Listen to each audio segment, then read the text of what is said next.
لنا لقاء النهارده خاص جدا مع دكتور خليل السيد، رئيس الاتحاد الخليجي للتزيين والتجميل بالأردن. أهلا وسهلا. أهلا وسهلا فيكي. بعرف عن نفسي، أنا خليل السيد، رئيس اتحاد الخليجي العربي للتزيين في الشرق الأوسط، ومسؤول عن كل المهرجانات التي تقام على الساحة بالوطن العربي. نورتنا النهارده في القاهرة. أنتوا نورتونا. دور الاتحاد الإقليمي إيه للتزيين؟ هو اتحاد الخليج العربي للتزيين مسؤول عن دول الخليج ومسؤول عن الشرق الأوسط كافة، وإحنا بنقيم دائما كاتحاد الخليج العربي في كل سنة مهرجان عالمي. والسنة هذه نشكر الأستاذ كبيرنا محمد جراح صاحب شركة مهير. ومهير خلقت لكل زبونة، لكل سيدة على وجه الأرض، يعني صار لازم تحتاج مهير من علاج وتريمة للشعر.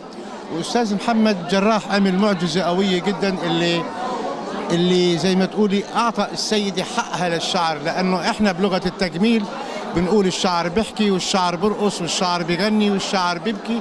معناته مهير قام البكا وقام الزعل وخلى الفرح بإذن الله لمهير.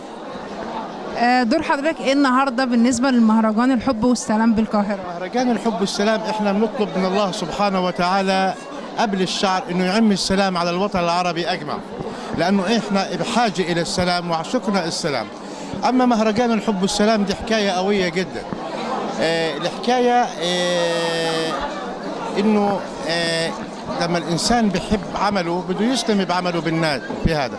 فإحنا الشكر طبعا والشكر لأرض المضيافة وأرض الكنانة العربية بفخامة الرئيس عبد الفتاح السيسي اللي استضاف هالوفود أكثر من 24 دولة من الوطن العربي ومن العالم أجت لهنا على أرض الكنانة العربية لتشجيع السياحة والاستثمار السياحي، لأنه مصر ستبقى الأمن والأمان بإذن الله في هذا الوطن الجميل وفي أرض الكنانة العربي. بالنسبة لحضرتك الأردن، في حاجة بتقوموا بيها زي حاجات خاصة بالمهرجانات التجميل؟ طبعا أنا كعضو مجلس نقابة في المملكة الأردنية الهاشمية من أكبر نقابات العالم. عندنا المبنى هذا من أكبر نقابات العالم. ونحن بالأردن لو إننا إحنا قلال شوي، لكن عندنا فكر وعندنا عقل في التجميل، لأنه قريب علينا لبنان وقريب علينا سوريا مثل ساعة، يعني الله حبيبة قلبي. فعندنا علم تكنيك في الشعر الحمد لله. يعني نقف على مسارح باريس على قرطاج، بنوقف على مسارح باريس على كان، وبنوقف على تونس مسارح قرطاج أمام الفنانين، وبنشتغل الشغل كثير حلو. والأردن كمان بقيادة جلالة الملك يعني عبد الله الثاني هي الوحيدة بالشرق الأوسط صارت الأمن والأمان والحمد لله. ونطلب من الله سبحانه وتعالى يكون الجمال والحب والسلام، يعني الجمال والحب والسلام هيدا هو اللي الصورة اللي بتصل للوطن العربي، لأنه إحنا كلياتنا من الوطن العربي وطن عربي، فبدناش نطلع عن الخط للوطن العربي.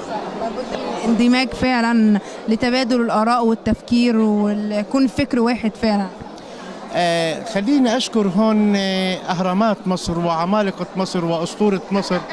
الأستاذ الكبير محمود لبيب هو أسطورة في عالم التزيين، والأستاذ سامي عزيز وهو أسطورة في عالم التزيين. وعندنا من الأردن كمان خليني أشكر مسيو أنيس النبر ومسيو إياد سمارة، وأشكر كل أعضاء المجلس اللي تواجدت، وأشكر كل مزينين الوطن العربي اللي أتت بالرحبة والسعة إلى أرض الكنانة العربية. حضرتك جدا، أنت نورت القاهرة ونورتنا النهاردة، وأنا سعيدة باللقاء مع حضرتك. وأنا بشكرك كل الشكر، وبشكر كل الموجودين وكل الناس الضيوف على أرض الكنانة العربية، ونلتقي في مهرجانات قادمة إن شاء الله. شكرا. شكرا.